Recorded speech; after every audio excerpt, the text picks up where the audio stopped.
Second. Okay, so in chapter 1, it's of course those chapters are very long. Chapter 1 and the Mitzvah of Tzedakah. Okay, so so next one, borrowing money to give to an indigent. So okay, so all of the aspects of Tzedakah. One who does not have money to give to an indigent is not obligated to borrow funds for this purpose. However, if he does have funds, but they are not readily available, investment, he should attempt to borrow. Okay, so I think maybe we did not finish last time. I don't remember what happened, but I remember reading it. Okay, so basically, if person does not have cash at this point, as one of my chavrusa said that his wife is working in real estate, right? And the guy in charge of real estate is very, very rich person, and he always is starving for cash, like, because he always, like, in the middle of the deals, he sells, he buys, and sometimes, believe it or not, he borrows from his employees. But it's very interesting. So of course, Jews are not allowed to charge interest or pay interest. So both parties are actually guilty. Not only them. If somebody is a witness to this transaction, the third party is also guilty, right? And it's actually not a good idea to do that. It's person is not going to be resurrected in the resurrection of the dead. Not a good idea to charge interest from the Jews. But if you make them a partner, shtar hariska, right, like a special document that you sign that they are partner in your deal, and as a partner, they're privileged to collect some revenue. There is no problem, right? So he invests into my business, right? And I do the business. So I do the work. He does. He only gives me money. So there is no problem that he gets some extra money in return. So it's not considered to be interest. So this guy, so he borrows from his employee, like from time to time, and give them like extra, but it's all official. It's all under rabbinical supervision, of course, and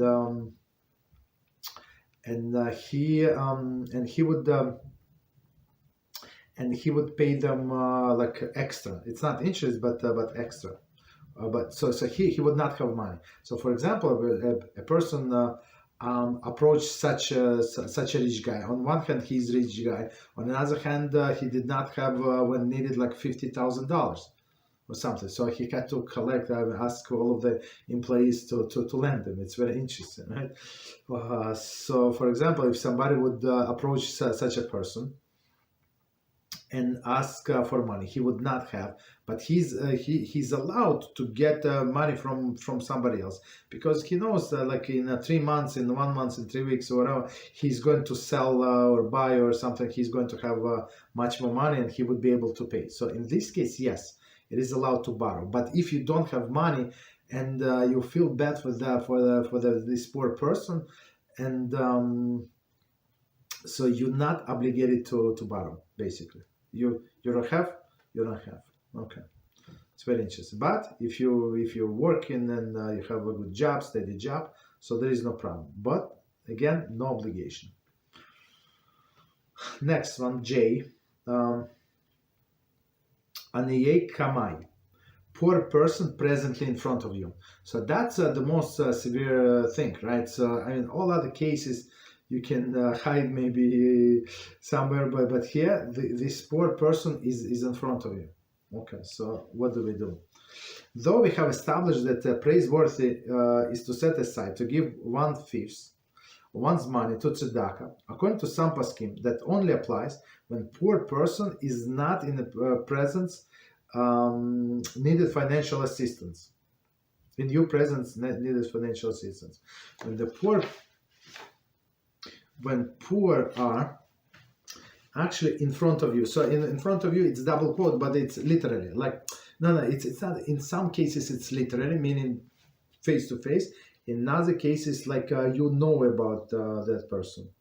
So this poor person in front of you and needed financial assistance. One could afford to, if one can afford to, one would be obligated. Obligated is highlighted to donate 1/5. Right? Obligated to donate 1/5. Okay.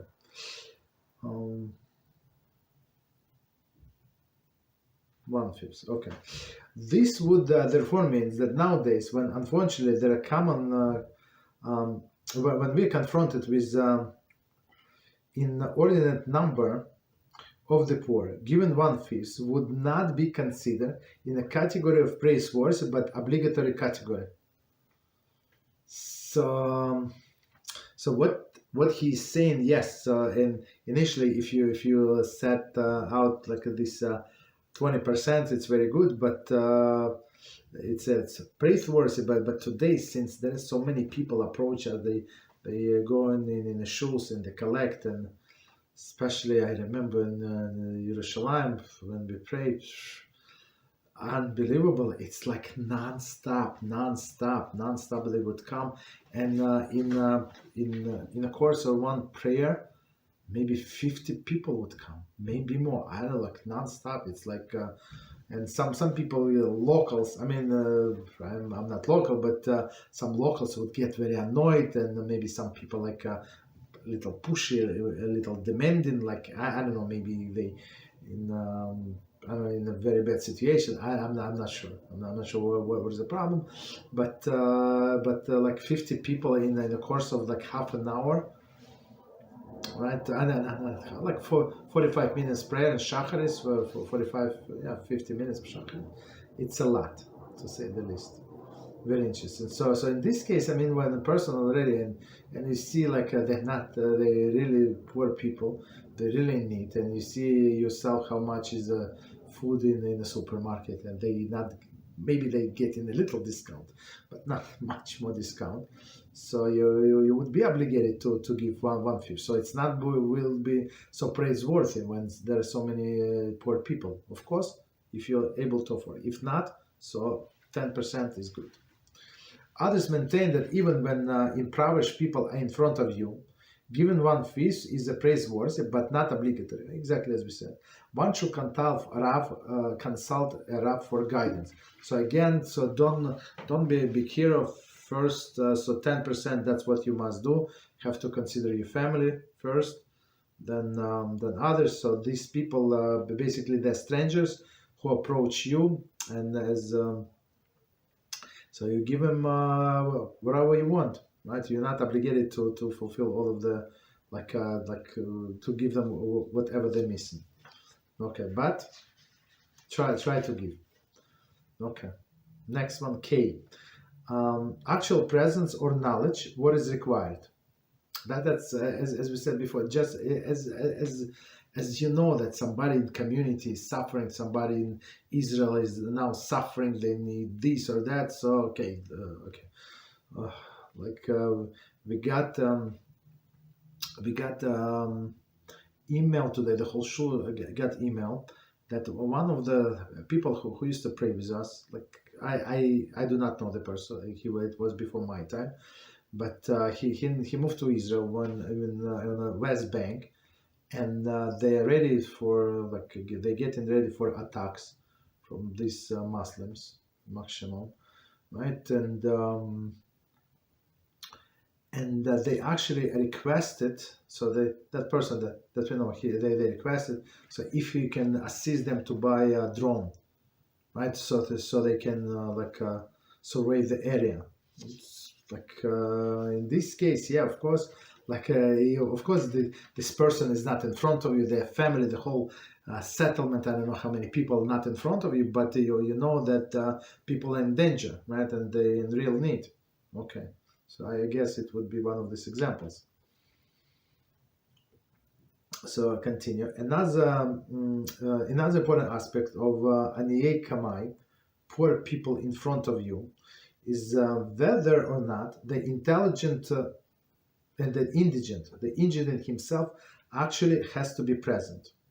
Or knowledge is highlighted, of the indigent is sufficient to be category as in front of you. So basically, does he have to be in front of you, or just you know that the person is in need, or these people are in danger and they need this drone? Okay.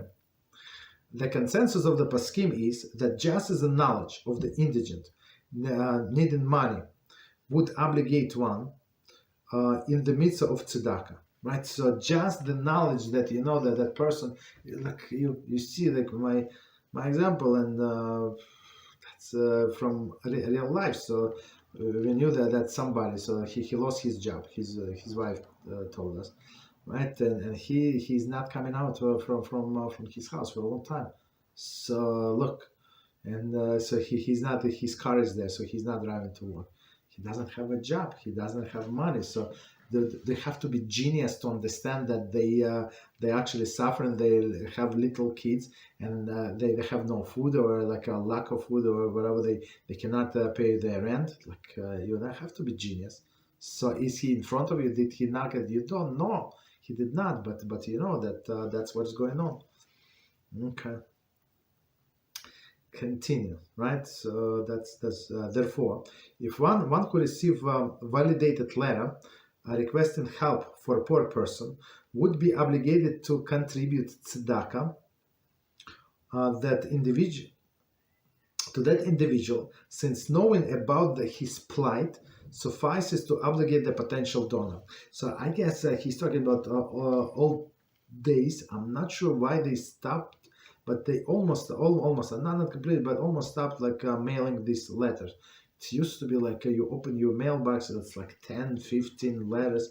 All of the charities, they ask for this, for that. It's unbelievable, with the pictures of the people, with the stories, like very sad story. Like, I guess today they're doing everything on the internet. That's what I guess. Right? So when you have a knowledge about this plight, it's like this person is in front of you. Okay. So continue. But sending a letter to the impoverished person is publicizing his plight. Therefore, one would only be obligated to contribute toward his needs, but not provide the entire amount as previously established. Right. So we said if person is already went to a public, to the whole public, so you're not obligated to give him the whole amount, whatever he's or she's missing. So, but you're obligated to contribute something, well, whatever you want. Other people. So it's not on you. The obligation is not on you personally, but on all of the community, basically. But in case we said last time or time before last, when that person, somebody is like they approach you personally, so that's a different story. So he's not ready to go public. Right? In some cases, yeah, if you're not comfortable, you don't have much, so you might suggest them. Here's some that I can afford, but for the rest, please go public, announce it. Okay, but not everybody is ready, but that's a different story. However, he is only obligated if he has not yet given amounts of tzedakah he intended. Once he had donated 1/5 of his money, he is no longer obligated. So 1/5 again. Our sages said they put this line in order for us not to get poor. So if for average person, right, that's on the border. So you give 20%, and that's it. So if rich people, they can give more, but we have to be very careful about not to give more if you're like a regular worker. Okay. Any questions on what we said before we continue? A few more cases.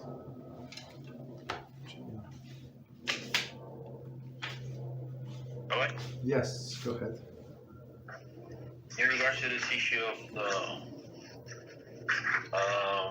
the poor person came in front of you, I was wondering, like, I know it's not the same. Like the people that ask for alms or money, let's say whatever in the world, compared to, let's say, a religious neighborhood in the United States or Israel. So how does that apply in regards to the types of people that usually ask for money in regular situations? Ask where, on a street, or how do they ask? Yes, I mean, for example, people that ask for money here where I live are just like, I don't know, like refugees or people that are, I don't know, actually they're not, I mean, the chances that they're going to spend this money not in food or anything else are very high. They're probably going to spend this money on, I don't know, God forbid, like drugs or... Yes. So usually they're like... So don't give. Don't give. Like that. Yeah, don't. You're not obligated. If you suspect that that's what person can do, and you can invest your money better. So unless it would create some kind of tension, and it's like life danger or something. So because these people can get aggressive. As I said, few times this in Israel, like I don't know, we gave to one guy, and he started cursing us like for no reason, and another like few ladies like they yell at curse for, I don't know, like you see, that does not look good. Like many people pass by, they stand with outstretched hand, and you try to be like nice, and you give whatever you give, and they're not very happy with you, so you get very aggressive. Understand? Or sometimes somebody comes to your car, basically, and you're standing on traffic lights, so you better give him, unless or he's going to do something to your car, scratch or something. So it's better to give something, like for a peace. You understand? So that's the thing. But if you suspect that they're going to spend the money, so you can say, even I don't have. There is no problem. There is no problem. So meaning you're meaning that I do not have for you. For you, I do not have, but for others, I do have. You understand?